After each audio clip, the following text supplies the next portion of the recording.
All right, so here's our Spam. I'm just gonna put it right there. Wow, that looks amazing.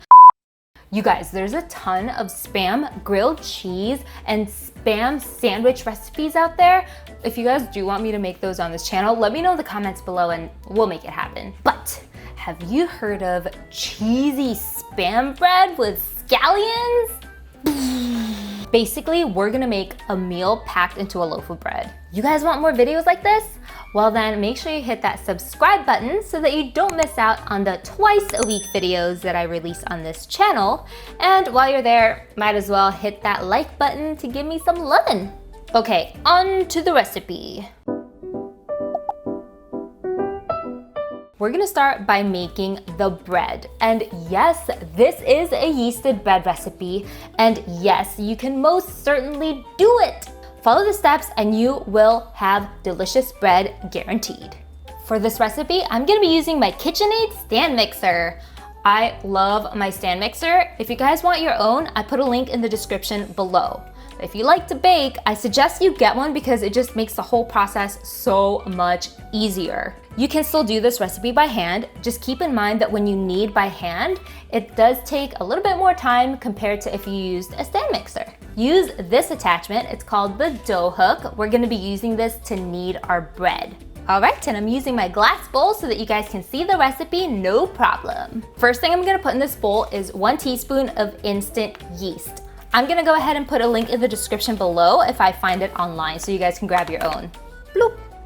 If you have active dry yeast instead, you can use 1 1/4 teaspoon, but make sure that you bloom it in warm water or warm milk first before you throw it in here. Next, I'm gonna put in 300 grams, which is roughly 2 1/4 cup of all-purpose flour. If you have bread flour, you can also use that instead of all-purpose flour. Just keep in mind you might have to add a little bit more liquid than what I'm using in this recipe. Also, I'll have the ingredients and the measurements for this recipe in the description below, so you can go ahead and check that out. Okay, and then I'm gonna put in half a teaspoon of kosher salt. Salt is very harmful and will kill your yeast, so make sure that they're separate when you're initially throwing in the ingredients together. Ooh, and just to add a little bit of flavor, I'm gonna add 1 teaspoon of garlic powder. Plop. There you go. Instead of using your hands or another tool, just use this dough hook attachment to mix up your ingredients.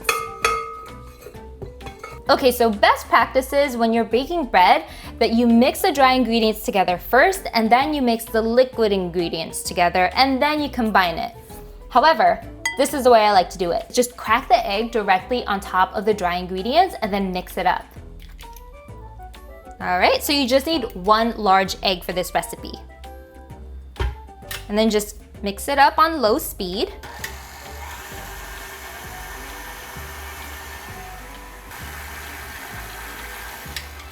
Okay, so that should be good enough. I put the egg first because I want to control the amount of liquid that I put into this bread. And eggs have varying sizes, so I'm gonna put the egg in first, mix it up, and then I get to control how much liquid I put in after. I have about 3/4 cup of milk in here, but you may need less or more depending on the flour that you're using. So just add it slowly until you see the dough is coming together. Okay, so turn on your mixer on low speed and then add the milk slowly. I can already smell the garlic from the bread. Okay, so you want your dough to look like this. So it looks a little bit wet, but the more you knead it, it will come together into a smooth ball. As long as the dough is not sticking to the bowl and as long as there's no dry bits of flour at the bottom of the bowl, you're good to go. All right, so I'm just gonna let this knead for a couple of minutes on low speed and then I'm gonna add the oil after. So the reason why you'd wanna knead your dough a little bit before you add the oil or the butter is so that it can develop gluten a lot faster. When you add the oil and the butter and you knead, the bread is gonna take a little bit longer to develop some gluten structure. But like I said, you could just throw everything together. It's not going to ruin your bread, really. You might not even tell the difference. You'd still have really good bread after. So if you're lazy, just throw it all in together and then start kneading. Okay, stop. Okay, so that's good enough. Next thing I'm gonna add is 4.5 teaspoons of olive oil. You can also use another kind of neutral tasting oil. I also have avocado oil, I could have used that. Or you could also use room temperature butter, and the measurement is gonna be the same. Okay. Okay, cool. So now the only thing left to do is we're gonna let this knead. Make sure when you're kneading your bread, you check every few minutes for the window pane test because you can seriously over knead your dough using a stand mixer. If you're kneading this by hand, it's very hard to over knead your dough because chances are you'll get tired before you even get there.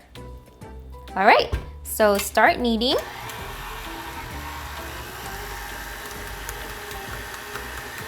And don't worry if you don't think your dough is gonna come together. It will, just give it some time to knead. All right, and so I'm just gonna knead this on low speed. If you have a stand mixer, then keep it at like maybe speed 2 or 4 at the most.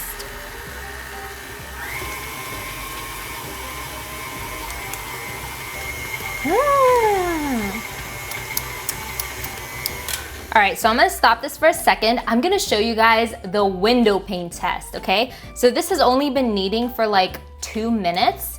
Now to perform the window pane test, what you do is you take a piece of the dough and then you stretch it out. And what you should see is kind of a translucent window pane. That means that your dough is ready to use.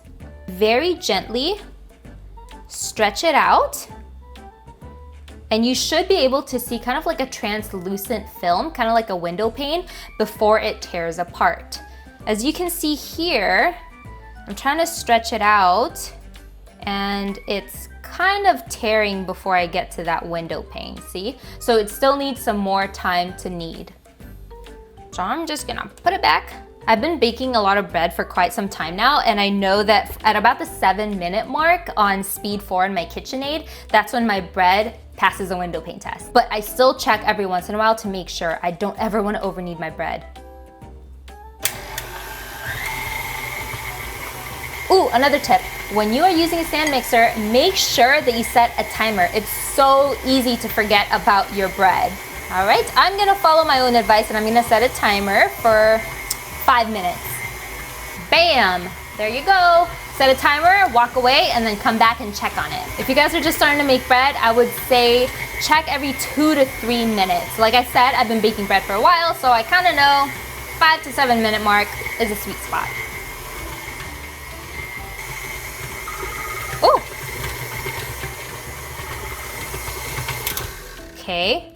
Oh my God, now take a look at the difference between the dough I showed you earlier and the dough I'm showing you now. Wow. Okay, just by looking at it, I know this is ready because it's just so smooth, but I'll show you the window pane test. It will pass this dough. So now take a piece, okay, and then just stretch it out. Look how much more this one is stretching out before it tears. It's not even tearing yet. Look, oh, okay, there it is. It's tearing. But you see how you can kind of see my fingers through it? Okay, so this dough passes the window pane test. What we're gonna do is we're gonna cover this and then we're gonna let it rest in room temperature until it's doubled in size. You can form it into a smooth ball, you can take the dough out and then you can oil the bowl.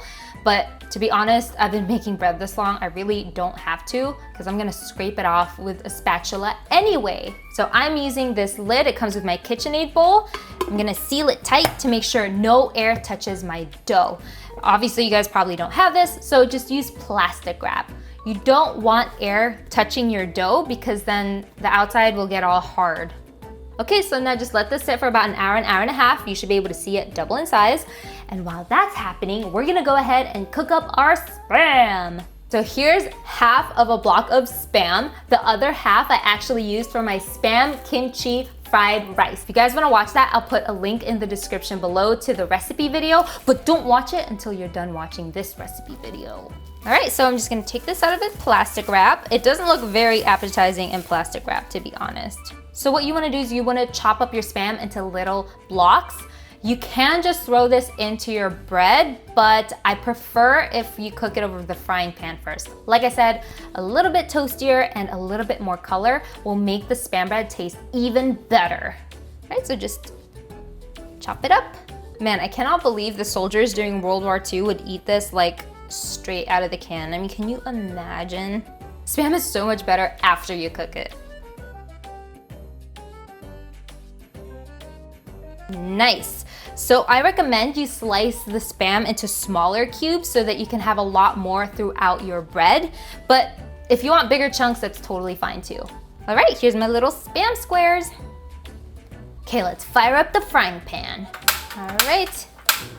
Let's just set it to medium-low heat. All right, and then just add a little splash of oil. I don't want too much oil since Spam is a little bit oily already.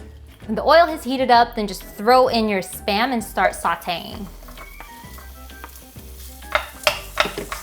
Oh my gosh, immediately when the Spam hit the oil, it smelled so good.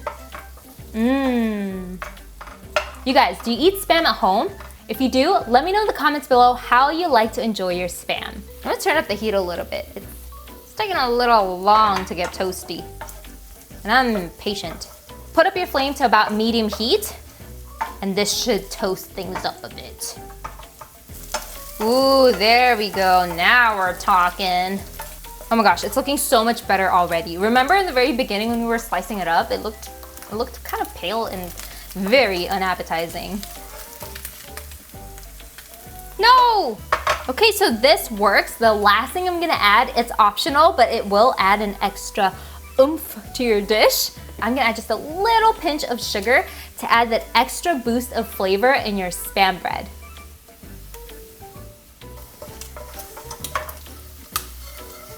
Turn off the flame so that the sugar doesn't burn and just mix it up with the Spam.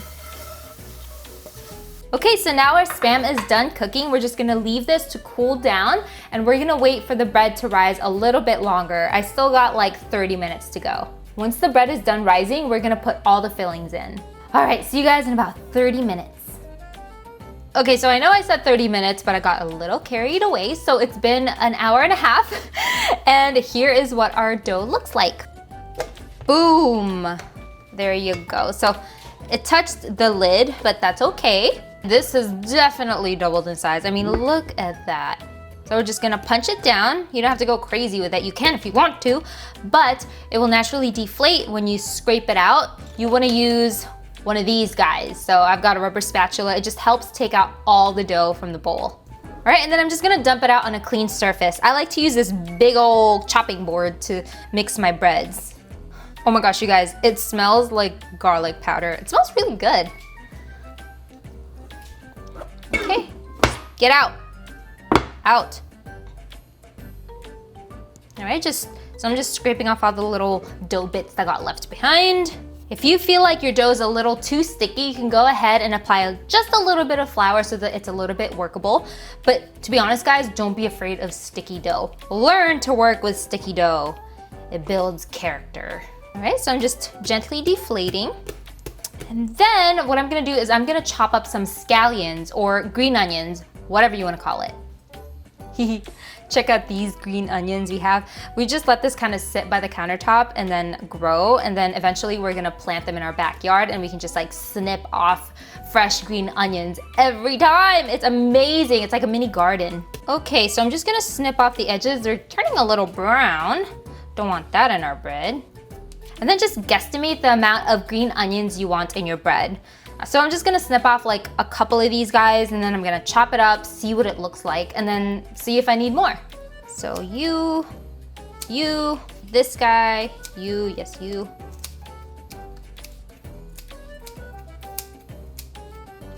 Okay, that should be good enough. And then I'm just gonna wash these guys. I mean, they've been growing on our windowsill, so it's kind of clean, but just in case. Okay, so I'm using these scissors. These are like my stationary scissors. I don't know where the kitchen shears are, but these work. I just cleaned it. Then I just snip it. I like cutting green onions using scissors instead of a knife because do you ever cut green onions and then like a whole strand of them is still connected because the knife doesn't chop through all the way? When I cut it with scissors, I ensure that every single piece has been cut. Yeah, that should be good enough. That's totally fine. So next, I'm gonna grab our Spam and then I'm gonna grab some cheese. All right, so here's our Spam. I'm just gonna put it right there. You also want to make sure your Spam is fully cooled down, because if you have it too hot and you mix it in with your bread, it's gonna kill the yeast. You don't want to expose your yeast to extremely high temperatures. Wow, that looks amazing. Okay, so the last thing we're gonna add in here is cheese. So really, I mean, a lot of cheeses could work in here. Maybe some cheddar blocks would be good. But what I'm using is this mozzarella cheese, because we went to Costco and it's a ginormous bag and I have to go through it. So mozzarella cheese would work. This is a little bit more neutral tasting since we do have the salty Spam already. So keep that in mind when you're choosing your cheese. If you choose a salty cheese, this might be an extremely salty bread, but it's okay if you like that. Okay, so that's half a cup of mozzarella cheese. Ooh, actually, maybe we should go for more. Let's go for like 1 cup so it's ultra gooey. Oh my goodness, would you like some bread with that cheese? And then you just fold all of this into your bread. So don't fret, when you're mixing this, it's gonna seem like it's not coming together. You'll see bits of Spam flying out, you'll see bits of the green onions that just won't adhere to the dough. Just do your best, just fold it in. And just make sure you're mixing thoroughly too, because if you just fold it like this, you're just gonna have a bunch of all the fillings in the middle of the bread. You want it to be integrated throughout the dough. And don't worry about over kneading your dough either. Like I said, it's gonna be kind of hard to over knead your dough by hand. All right, so you'd really wanna start mixing until your hands kind of get a little bit messy. If you don't see all these chunks poking out throughout the bread, maybe you need to mix a little bit more. Because like I said, most of the filling will just be like in the center of the bread. Oh my God, look at that beauty. Like I said, it's like a meal in a loaf of bread. It's beautiful. So what you can do here now is you can put it in a loaf pan if you'd like, or you can have it free form, which is basically you're just gonna put it in a pan like this without some kind of pan that's gonna form its shape. But if you do it that way, just keep in mind that there might be some cheese that's gonna be oozing out. Okay, so I'm gonna use this loaf pan that I've got, and even though it's non-stick, still you might wanna grease it just to make sure that your bread actually pops out when it's done baking. Okay, so I'm just gonna add a little bit of oil in here. I love this loaf pan. If you guys want your own, I'm gonna put a link in the description below. But really, you can use any other pan that you've got. Take your beautiful baby Spam loaf and just pop it in there. Nice and snug, nice and snug.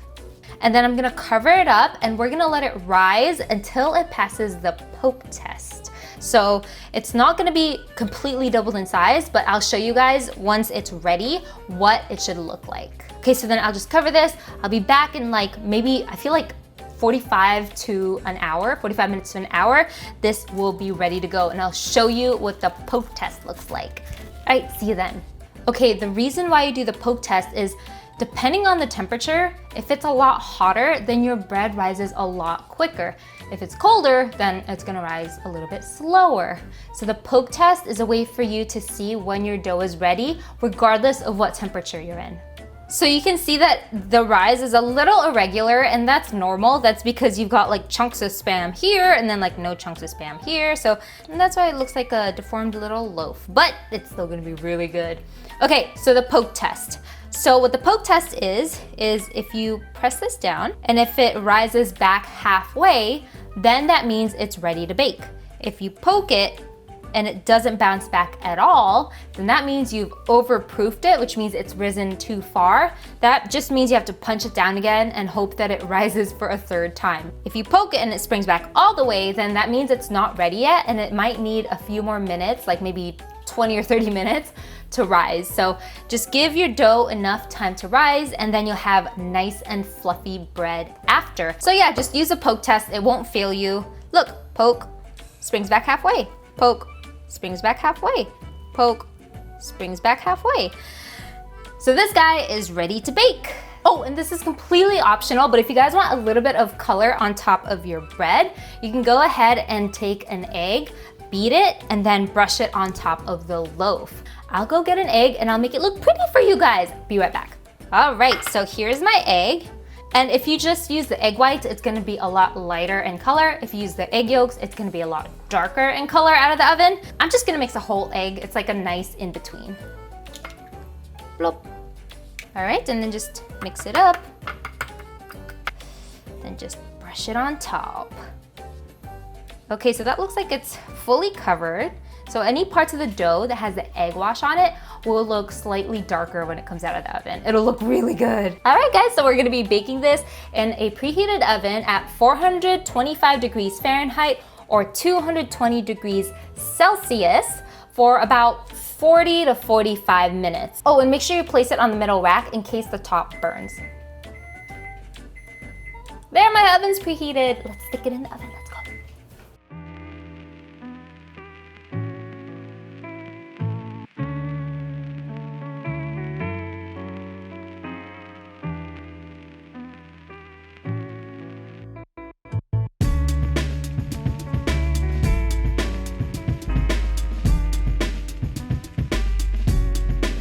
Oh man, you see these bits of Spam here?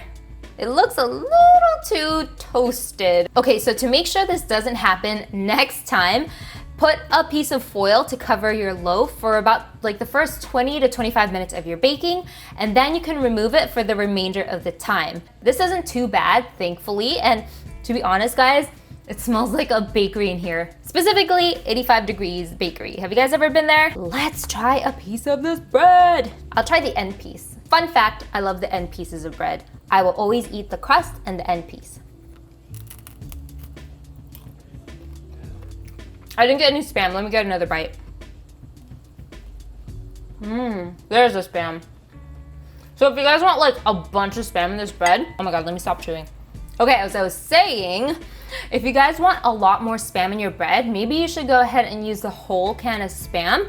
It might get a little too salty though, so it's really up to your preference. Like it just tastes like normal bread everywhere else that there's no Spam, but once you bite into the Spam, but it's not overwhelmingly salty, like it's not super greasy or anything either.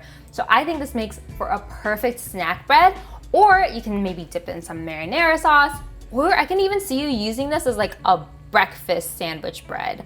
I think this would do really well actually. So yeah, that's it. Super simple. Really just follow the steps I gave you with the bread and this will be delicious. So let me know if you decide to get creative with your bread, if you add any other things in there. I want to hear about it. Tell me in the comments below. Well guys, again, make sure you subscribe so that you don't miss out on the twice a week videos on this channel. Hit that like button below to give me some love, and I'll see you guys in next week's video. Bye!